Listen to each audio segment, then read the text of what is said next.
నమస్కారం, welcome to I dream. ధర్మ మార్గం విత్ విజిత కార్యక్రమానికి స్వాగతం.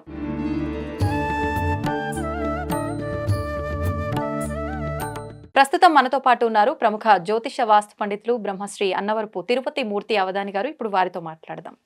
నమస్కారం గురుగారు. ఓం శ్రీ మహాగణాధిపతయే నమః. గురుగారు, శివుడి విషయానికి వస్తే ఇప్పుడు కైలాసంలో ఉంటాడు అని అంటారు, శ్మశానంలో ఉంటాడని కూడా అంటారు.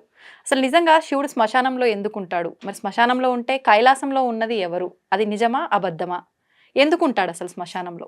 వాగర్ధావివ సంపృక్తౌ వాగర్ధ ప్రతిపత్తయే జగతః పితరౌ వందే పార్వతీ పరమేశ్వరౌ. జగత్తు మొత్తానికి ఆయన ఆవిడ తల్లిదండ్రులు. ఇది మనం ఒప్పుకొని తీరవలసిన విషయం. అయితే నిజమే మీరు అన్నమాట వాస్తవం. ఆయనకి చక్కటి కైలాసం ఉంది. ఎప్పుడు కూడా మంచు కురిచేసి తెల్లగా చల్లగా ఉంటుంది. భార్య పిల్లలు, చక్కటి సంతానం, చక్కటి సంసారం, ఏ చీకు చింత లేదు. సుఖంగా ఆయన అక్కడ ఉండొచ్చు. కానీ ఆయన అందరినీ వదిలేసి శ్మశానంలో ఎందుకు ఉంటాడు అంటే అమ్మా, రెండు కారణాలు. ఈ రెండు కారణాలు ఏమిటి అని మనం అర్థం చేసుకోగలిగి దాన్ని ఆచరించగలిగితే మనకు మోక్షం లభ్యమవుతుంది. తెలుసుకొని అర్థం చేసుకుంటేనే మోక్షం వస్తుంది. ఎట్లా? మనము ప్రతి చుట్టా కూడా ఏదన్నా కొంతమంది పిల్లలకి ఏదన్నా ఏడుస్తున్నారు బాగా అంటే గాలి వచ్చింది, ధూళి వచ్చింది అని అంటుంటాం కదా. ఇలా ఇవి భూత ప్రేత పిశాచ గణాలు అని ఉంటాయి. ఈ భూత ప్రేత పిశాచ గణాలన్నీ కూడా శ్మశానంలో నివసిస్తూ ఉంటాయి. వాటి పనుల్లో ఏమిటి అంటే ఖచ్చితంగా గ్రామం మొత్తం తిరగాలి. గ్రామంలో ఎవరైతే కాస్త బలహీనతగా ఉన్నారో వాళ్ళని దెబ్బ కొట్టాలి, వాళ్ళకి ఇబ్బంది పెట్టాలి. ఏదో ఒక రకంగా విషజ్వరాలను విషవాయులను గ్రామం మొత్తం తీసుకొచ్చి ఎప్పటికప్పుడు కూడా భగవంతుడి దగ్గరికి వెళ్లకుండా నానా రకాల ఇబ్బందులు పెట్టాలన్న ఉద్దేశంతో ఆ భూత పిశాచి గణాలన్నీ కూడా ఉంటాయి. అయితే ఈశ్వరుడు అదంతా తెలిసినవాడే కదా. మరి ఆ భూతాలు ప్రేత పిశాచాలు గ్రామంలోకి వెళ్ళి గ్రామంలో ఉండేటువంటి ప్రజలను ఇబ్బంది పెట్టకుండా ఉండాలంటే ఏం చేయాలి? వాటికి ఆకర్షించేటువంటి విధానాన్ని ఏదైనా మనం చేయాలి అని చెప్పి ఆ ఒక భూతగణాలు దృష్టిని మలుచుకోకుండా ఈశ్వరుడి మీదే దృష్టి ఉండాలి అని చెప్పి చిత్తిమంటల మధ్యన తాండవం ఆడుతూ ఉంటాడు ఎప్పుడు 24/7. అంటే అవి ఫోకస్ అంతా శివుడి మీదే పడాలి, గ్రామం పైన ఇంకా వెళ్ళొద్దు అని అంటే తన్మయత్వం చెందిపోవాలి అవి. నేను చేసేటువంటి ఈ యొక్క నాట్యం ఏదైతే ఉన్నదో తాండవం, ఆ తాండవాన్ని చూస్తూ మైమరిచిపోవాలి భూతగణాలు. అక్కడి నుంచి దాటి వెళ్ళొద్దు. ఏ క్షణమైన ఈశ్వరుడు కన్ను మూసి ఒక్క క్షణం పక్కన కూర్చుందాం అనుకుంటే గోలగోల చేస్తూ ఊరి మీదకి వెళ్ళిపోతాయి అవన్నీ. కాబట్టి అందరూ బాగుండాలి, ఎవ్వరికి ఎలాంటి ఇబ్బందులు కలగద్దు అని చెప్పి మొదటి విధానంలో ఆయన శ్మశానంలో ఉంటాడు. అంతకు మించి రెండవ విధానం చెప్తారమ్మా. ఆ రెండవ విధానం సిగ్గు ఎగ్గు బుద్ధి జ్ఞానం ఏమాత్రం లేని మన బ్రతుకుల గురించి. ఎవ్వడేమనుకున్నా నాకు నష్టం లేదు అనుకునేవాడే సవ్యంగా ఉండట్లా. వాడు అంతకన్నా పరమచండాలంగా ఉండేవాడే దీని గురించి నా ఇష్టం వచ్చినట్టు కామెంట్స్ చేసుకుంటాడు. ఎందుకంటానంటే అమ్మా, జగతః పితరౌ వందే పార్వతీ పరమేశ్వరవు. వాడి బ్రతుకులు పుట్టిన తర్వాత చచ్చే వరకు భార్య కోసం పిల్లల కోసం తాపత్రయపడుతూనే ఉంటాడు. మందిని ముంచుతాడు, 100 మందిని ఇబ్బంది పెడతాడు. ఏ రకంగా అయినా సరే నా భార్య బిడ్డలు బాగుండాలని చెప్పి వాళ్ళ కోసం నానా రకాల తాపత్రయాలు పడి 1 కోటి రూపాయలు 2 కోట్లు 3 కోట్లు పెట్టి బిల్డింగ్ కడతాడు. వాడికి కొంచెమైనా సిగ్గు లేదా అనుకుంటాను నేను. ఎందుకంటే తుది శ్వాస వచ్చే టైంలో వాడిని పైన బిల్డింగ్ పైన పెడతారా, కింద తీసుకొచ్చి దింపుతారా? వాడు బ్రతికెందుకు నీకు? మరి వాడికి ఇంత సంపాదించి సుఖం లేకుండా వాడి బ్రతుక్కి సంపాదించింది మొత్తం తిని తినకుండా, అంటే నేను కోపంతో కదా బాధతో ఉంటాను అన్నమాట. వాడి జన్మాంతము కడుపు కట్టుకొని వాడు తినకుండా నేను ఏదైనా తింటే నా పిల్లలకి ఏమన్నా తగ్గుతుందేమో అని చెప్పి వాడు తింటం మానేసి టయానికి బీపీలు షుగర్లు అల్సర్లు అన్ని వ్యాధులు వాడు తెచ్చుకొని ఇంత తిండికి ఎన్ని టాబ్లెట్లు వేసుకుంటూ భార్య బాగుండాలి పిల్లలు బాగుండాలని చెప్పి నానా రకాల కకృతి పడి అంత ఇల్లు కట్టి వాళ్ళకి సుఖంగా ఉండాలని పెడితే తుది శ్వాస విడిచేయడానికి వాడిని తీసుకొచ్చి కింద పడుకోబెట్టేస్తున్నారుగా. వాడు బ్రతికి సుఖం ఎక్కడుంది? ఇంకా అదొకటైంది, చనిపోయాడు. ఆత్మ శరీరం నుంచి బయటికి వెళ్ళిపోయింది. ఇక్కడ ఆత్మ అంటే ఎవరు తెలుసండి అసలు? ముందు ఎవరు? అక్కడక్కడ తిరిగేవి కదండి. ఆత్మ అంటే మనమే. మనమే ఆత్మ. అదేంటండి మనకి శరీరం ఉంది, ఆత్మ ఎట్లా అవుతామని. ఈ శరీరంలో ఈ జీవాత్మ లేకపోతే శరీరం కదులుతుందా? కదలదు. మరి మన ఆత్మ కాక ఎవరండి? ధర్మం మాట్లాడుకుందాం. ఓకే. ఈ శరీరంలో ఈ జీవాత్మ అనేటువంటిది ఉన్నది కనుకనే మనం నడుస్తున్నాము, తిరుగుతున్నాం, పరిగెడుతున్నాం, చేతులు తిప్పుతున్నాం. అదే జీవాత్మ లేకపోతే శరీరం అనేటువంటి ఏమవుతుంది? నిర్జీవం అయిపోతుంది. అంటే ఈ చేయి కదలదు, ఈ చేయి కదలదు. మరి బ్రతుకున్నంతకాలం ఇది నాది, ఇది నాది, తలకాయ నాది, ఇవి నావి, ఇవన్నీ నావి, దానికి ఇంత రంగు ఏవో రకరకాలుగా వేస్తాం. చనిపోతే ఏమైంది? అన్ని పోయినాయి. ఆ జీవుడు శరీరాన్ని వదిలేస్తాడు. మనకు భగవద్గీతలో చెప్పాడండి, వాసాంసి జీర్ణ అని చెప్పి చినిగినటువంటి వస్త్రాన్ని మనం ఎలా అయితే వదిలేసేస్తామో, నూతన వస్త్రాన్ని ధరిస్తామో, అలానే ఈ ఒక్క శరీరం శిథిలం అవ్వడానికి సిద్ధంగా ఉన్నప్పుడు ఆ జీవం వెళ్ళిపోతుంది. మనం విగత జీవుడిగా పడి ఉంటాం. ఉన్నప్పుడు ఏమవుతుంది? ఇక బంధువులందరూ బాధపడుతూ ఉంటారు. అందరూ అన్ని రకాలుగా సాయంత్రానికి శ్మశానానికి తీసుకెళ్తారు. చితి మీద పడుకోబెట్టి వాడిని అంటించేస్తారు. అందరూ ఇంటికి వచ్చేస్తారు. ఆ జీవుడు అప్పుడు ఒంటరి వాడు అవుతాడండి. అప్పటి వరకు నా భార్య, నా పిల్లలు, నా బంధువులు, నా స్నేహితులు అందరూ నా వాళ్ళే, నా కోసం వాళ్ళు ప్రాణం ఇస్తారని చెప్పి వాడి కోసం వీడి జీవితం మొత్తం ఉడికం చేస్తాడు. కానీ ఆ టయానికి వాడిని అక్కడ వదిలేసి వెళ్ళిపోతారు కదా. వాడికి ఇదే జీవితం అంటే, దీనికోసమని ఎంత తాపత్రయపడింది. నానుకున్న భార్య గుమ్మం దాటి రాలేదు, బంధువులు అక్కడి వరకు వచ్చారు, కొడుకు నిప్పిపెట్టి వెళ్ళిపోయాడు. నా శరీరం ఇంతకాలం నాది నాది నాది అని ఎన్నో రకాల లేపనాలు పూసి, ఎన్నో రకాల సుగంధ ద్రవ్యాలు పెట్టి అందంగా చూసుకున్న శరీరం బుగ్గిపాలైపోతుంది. నా అనుకునే వాళ్ళు ఇక్కడ ఎవరూ లేరు, ఏంటి నా బ్రతికిది అని వాడికి అప్పుడు భయం మొదలైనప్పుడు ఈశ్వరుడు ఎందుకు నేను నీకు తోడుగా ఇక్కడే ఉన్నారా అంటే, ఆయన ఉద్దేశం ఏంటి? ఈశ్వరుడు ఉద్దేశ్యము వసుదైక కుటుంబం, మొత్తం నాదే కుటుంబం. నేను నా భార్య పిల్లల దగ్గర ఉంటే ఏంటి, ఇక్కడ ఉంటే ఏంటి, మొత్తం నాదే కుటుంబం. కాబట్టి నువ్వు బాధపడుకురా. వాడు ఆత్మ అయిపోయాడు కదా జీవి. ఇంకే వాడు ఏం అర్థం కావట్లేదు, వాడికి ఎటెళ్ళాలి తెలియని పరిస్థితి అయిపోయింది వాడికి. ఇంటి దగ్గరికి వెళ్తే కొట్టుకు చేస్తున్నారు ఆస్తి కోసం, ఇది నాది ఇది నాది అని చెప్పి. కర్మకాండాలు చేయడానికి ఇంత ఖర్చు, రకరకాలుగా. నేను సంపాదించింది దిక్కు లేకుండా పోయింది. ఇక్కడికి వస్తే నన్ను అనాథ ప్రేత సంస్కారం అన్నట్టుగా అనాథ ప్రేతలాగా వదిలేశారు. ఎవరిదారు వాళ్ళు నిప్పు పెట్టారు, తలగొని పెట్టాడు, కొడుకెళ్ళిపోయాడు. అప్పుడు వాడు ఒంటరితనాన్ని భరించలేకపోతాడని చెప్పి ఈశ్వరుడు వాడి కోసం ఆ సమయంలో వాడు ఒంటరిగా ఉంటాడు. వాడికి నాకెవ్వరూ లేరు, నేను దిక్కులేని వాడిని అయిపోయానని చెప్పి ఆత్మ రోధిస్తుంది అని చెప్పి, నేనున్నా నీకు తండ్రిని అని చెప్పి దగ్గర తీసుకుంటాడమ్మా. అందుకోసమే ఈశ్వరుడు శ్మశానంలో ఉంటాడు. ఇప్పుడు యమదూతలు వచ్చి తీసుకొని వెళ్ళిపోతారంటారు కదా, మరి ఇంకా ఇక్కడ ఏంటి ఉండేది? వాళ్ళు తీసుకెళ్లేది 12 రోజులు ఎక్కడికి వెళ్దామా జీవం. ఆత్మ అనేటువంటిది ముష్టి రూపం ఇంత ఉంటుంది, అక్కడెక్కడ తచ్చట్లాడుతుంది. అంటే ఏం జరుగుతుంది అనేటువంటి విషయం మొత్తం, అంటే ఎవరు ఎన్ని తిలోదకాలు వదులుతున్నారనే విషయం మొత్తం చూడాలి. అది అంటే ఏ గతులు వస్తున్నాయి, ఉత్తమ గతులు ఎలా వస్తున్నాయి అనేటువంటి విషయం కోసం అని చెప్పి ఆ చనిపోయిన రోజు నుంచి ఆ ఒక్క ఆత్మ ఏదైతే ఉంటుందో ఈశ్వరుడి దగ్గరికి తీసుకొని ఏ సమయంలో ఏ శరీరంలోకి పంపించాలి అనే విషయాన్ని దృష్టిలో ఉంచుకొని ఈశ్వరుడు పంపించే వరకు ఆత్మకి తోడుగా నీడగా ఉంటాడు ఈశ్వరుడు. ఆయనకి భార్య లేదా, పిల్లలు లేరా, ఎంత ఉన్నప్పటికీ కూడా అనునిత్యము ఈశ్వర నన్ను రక్షించు, నన్ను కరుణించు అని చెప్పి ప్రతి మనిషి 24 గంటలు ఎక్కడో ఏదో ఒక రకంగా అభిషేకం చేస్తూనే ఉన్నారు కదా. అభిషేకం దేనికి చేస్తున్నారు? తాపోపశమనం. అంటే తాపము అంటే వేడమ్మా. చితిమంటల మధ్యన నాట్యం ఆడుతుంటారు కదా, ఆ చితిమంటల వేడి ఉంటుంది. ఆ వేడి అనేటువంటిది నాకు తగులుతుంటే ఆ వేడి నాకు తగలకుండా నన్ను శాంతింపజేయడం కోసం 24 గంటలు ఎక్కడో ఒక్కడ ఏదో ఒక మూల నాకు అభిషేకాలు చేస్తూనే ఉన్నారు. ఇటువంటి వాళ్ళకి ఎలాంటి రక్షణ నేను ఇవ్వగలను అనే ఒక ఉద్దేశంతో చిట్ట చివరిగా వాడికి కావాల్సిన తోడేంటి? ఈ సమయంలో శ్మశానానికి వచ్చిన తర్వాత నాకు ఇక్కడ ఎవరూ లేరు, నేను ఒంటరి వాడిని అయిపోయినటువంటి ఏడుపు, వాడికి ఆ రోదనం అనేటువంటిది ఎవరికి పనికిరాదు కాబట్టి నేను నీకున్నాను అని వాడికి ధైర్యం చెప్పి దగ్గరికి తీసుకోవడం కోసమే తన భార్య, నీ పిల్లల్ని అందరినీ పైన వదిలేసేసి, ఆయన ఇల్లు ఎంత అందంగా ఉంటుందమ్మా.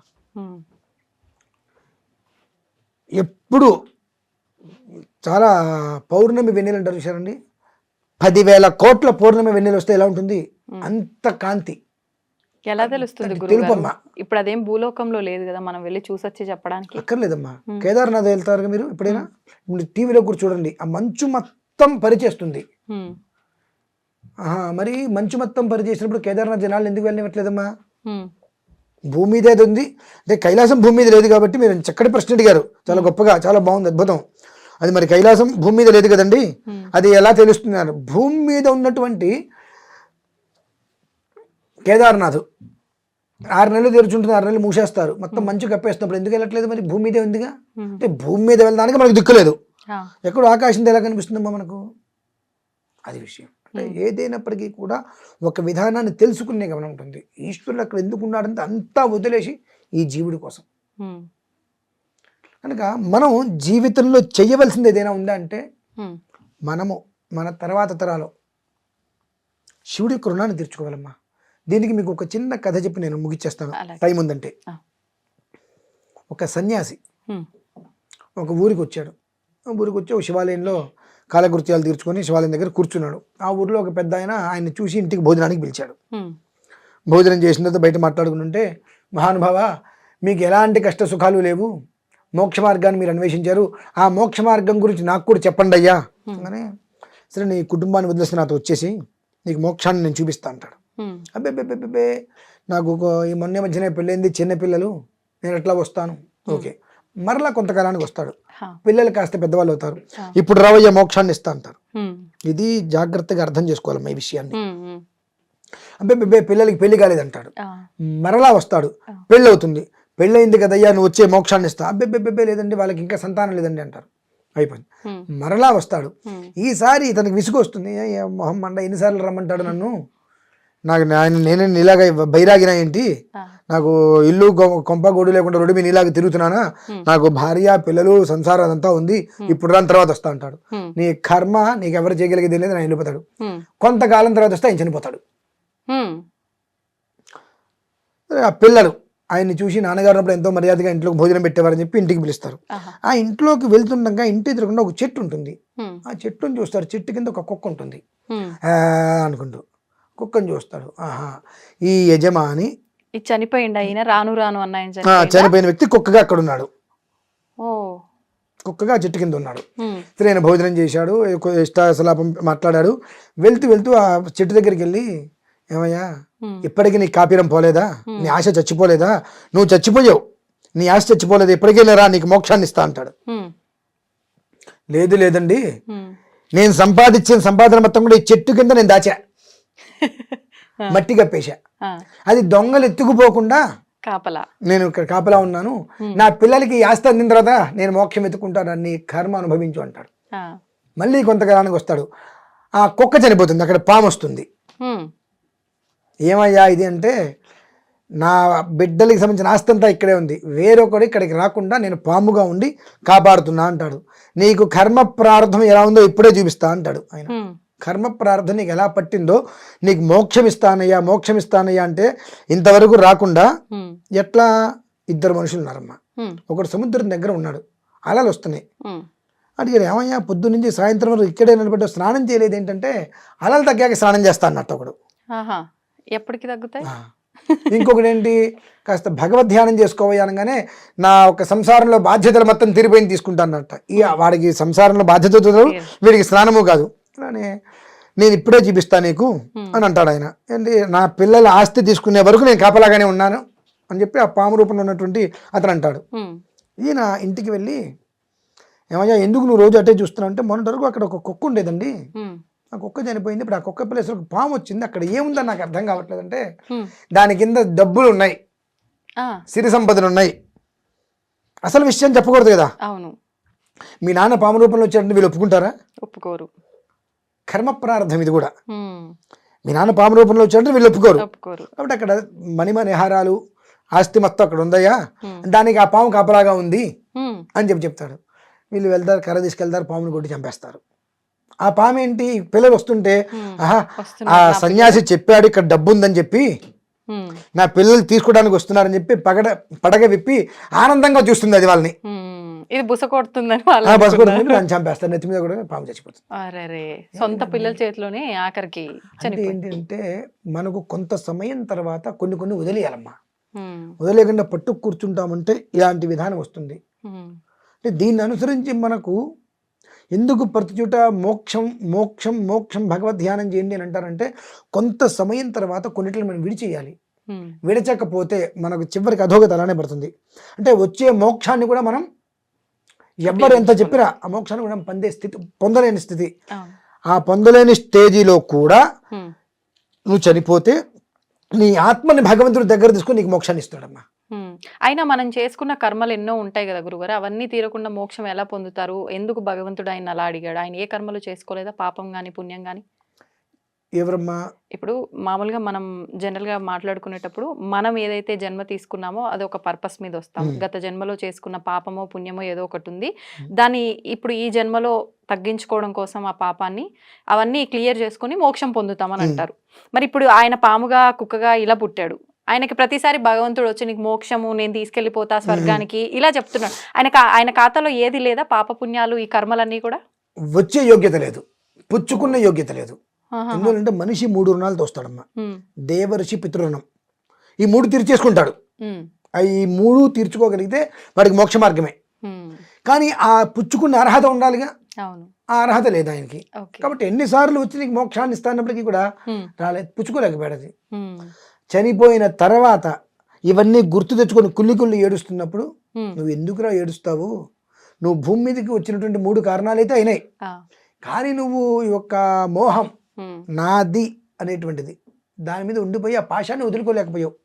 ఆ పాశాన్ని నేను వదిలేసిందిగా ఇప్పుడు నేను నీకున్నా. ఇప్పటికైనా భగవతత్వం తెలుసుకోరా అని చెప్పి జీవుని దగ్గర తీస్తాడు. ఆ తీసే విధానాన్ని అనుసరించి మరుసటి జన్మలో కొద్దో గొప్ప జ్ఞానవంతుడిగా వాడు జన్మిస్తాడమ్మా. అది విషయం. ఇప్పుడు మళ్ళీ సేమ్ కుటుంబంలో జన్మిస్తారా? ఎక్కడొక్కడ జన్మిస్తాడు. కాకపోతే ఈ జన్మలో జరిగిన విషయాలన్నింటినీ కూడా ఆ ఈశ్వర తత్వాన్ని తెలుసుకోగలిగి ఓమోస్తరి జ్ఞానంతో జన్మిస్తాడు జన్మతహాగానే. ఇప్పుడు కొంతమంది ఇంట్లో పెద్దవాళ్ళు చనిపోయినప్పుడు అంటే వాళ్ళ కూతురుకో కొడుక్కో పుడతాము అని చెప్పి అంటారు బతికుండంగానే. తర్వాత చనిపోయిన తర్వాత కూడా మా నాన్నే నాకు పుట్టాడు అని చెప్పి వాళ్ళ కొడుకులు కానీ కూతురు కానీ అంటూ ఉంటారు. పుట్టడానికి 200% అవకాశాలు ఉన్నాయండి. 200% అవకాశాలు ఉన్నాయి. దానికి ఒక ప్రత్యేకమైనటువంటి విధానం కూడా ఉంది. ఎలా? మీ మీద నాకు కక్ష ఉందనుకోండి, మీ మీద నాకు కక్ష ఉంది, ఏ రకంగానే నేను మీ మీద కక్షను తీర్చుకోలేకపోతున్నా, కనుక నేను చనిపోయిన తర్వాత మీ ఇంట్లో పుట్టి ఆ కక్షను ఆ రకంగా తీర్చుకుంటా. అలానే అమితమైన ప్రేమ ఉంది, ఆ ప్రేమను మీ దగ్గర పొందడం కోసం కూడా నేను చనిపోయి మీ కడుపును పుట్టి ఆ ప్రేమను పొందుతా, ఆ ప్రేమను అందిస్తా. అది లేదు, అదే మాట అబద్ధం. అంటే ఇప్పుడు ఒక పర్సన్ పైన ఒక పర్సన్కే ఉండదు కదా గురుగారు. ఇప్పుడు నేనున్నాను, ఇప్పుడు నా పైన ఒక 10 మంది కోపం ఉండొచ్చు, ఆ 10 మంది నా ఇంట్లోనే ఎలా సాధ్యపడుతుంది? 10 మందిలో ఒకడు ఉంటాడుగా, చాలా విశేషమైనటువంటి కఠినంగా ఉన్న వాళ్ళకు మెజారిటీనా? ఓకే, అంతే కదండి. 10 మంది చూద్దాం, 11 ఈ 10వ వాడు ఏంటంటే, లేకపోతే మొదటి వాడు ఏదైనా సరే నిన్ను టార్చర్ పెట్టాలి. నిన్ను టార్చర్ పెట్టలేకపోతే తనకు తాను చనిపోతాడమ్మా. నిన్ను ఏ రకంగా నిన్ను ఇబ్బంది పెట్టలేకపోతుంటే తను తట్టుకోలేక తను చనిపోయి నీ కడుపును పుట్టి ఆ టార్చర్ అప్పుడు పెడతాడు. ఓకే, ఇవి చాలా మీకు తర్వాత ఇంకొక విషయంలో ఇంకొక వీడియోలో ఈ టార్చర్ ఎలా ఉంటుందో కూడా మీకు కళ్ళకట్టడు చూపిస్తాను నేను, మాట్లాడుకుందాం తప్పకుండా. అంటే ఇన్ని ఉంటాయి కాబట్టి ఇటువంటి దాంట్లో నుంచి కూడా నువ్వు చిన్నప్పటి నుంచి దేవుణ్ణి ఆరాధించకపోయినా చనిపోయిన తర్వాత అయినా సరే పాశాన్ని విడవాలన్న విషయం గ్రహించు. ఇంకొక జన్మ నీకు ఉత్తమ జన్మనిస్తా, ఆ జన్మలో అయినా సరే పాశం ఎంతవరకు అనేటువంటి విషయం నువ్వు తెలుసుకో నరుడా అని చెప్తా. దానికోసం ఉంటాడు ఈశ్వరుడు. కానీ అదంతా సాధ్యం కాదు కదా గురుగారు. ఎందుకు కదమ్మా? ఇప్పుడు ఏది వస్తువు పైన మమకారం ఉండొద్దు, బంధం పైన కూడా మమకారం ఉండొద్దు, అది ఎలా సాధ్యపడుతుంది? అదే సాధ్యపడాలమ్మా. ఇప్పుడు చనిపోయిన తర్వాత ఎన్ని అనుకుంటున్నావు నువ్వు? అరే నా భార్య ఇంతకాలం దాని కష్టం లేకుండా చూశాను, నా పిల్లలకి ఇంత చదువు చెప్పించాను, ఇంత చేశాను, వాళ్ళు నా గురించి ఏం చెయ్యట్లేదని తాపత్రయపడుతున్నావు కదా. ఈ ముండమోపి తాపత్రయము ముందే ఎప్పటికైనా గతించేది మనమే కదా, జరిగేది ఇదే. కాబట్టి ఆ బంధాలు ప్రేమలు పాశాలు ఎంతవరకు ఉంచుకోవాలి అంతవరకు తెంపుకుందాం అనే ఆలోచన మొదట్లో రావాలిగా నీకు. అదెట్టా వస్తుందండి అన్నారు. మీ మీద కోపం వస్తే నీ మొహం నాకు చూపించదని మానేస్తున్నాగా. అది పెదనాన్నైనా కావచ్చు, బాబాయ్ అయినా కావచ్చు, మేనమామ అయినా కావచ్చు, వాళ్ళ మొహాలు చుట్టం మానేస్తున్నాగా. మొహాలు చుట్టం మానేమన్నా ఇక్కడ పాశం పెంచుకోవద్దు అంటున్నారు. పాశం అంటే నా కొడుకు లేకపోతే నేను జీవించలేను, నా భార్య లేకపోతే నేను బ్రతకలేను, వాళ్ళకు కూడా అదే ఉంటుందిగా. ఆ ఒక్క విధానాన్ని కొంచెం కొంచెం దూరం చేయి. ఆ చేసే ప్రయత్నంలో భగవతత్వాన్ని తెలుసుకోని చెప్తున్నాడు ఆయన. ఓకే, అంతే. ధన్యవాదాలు గురుగారు. పరమేశ్వర.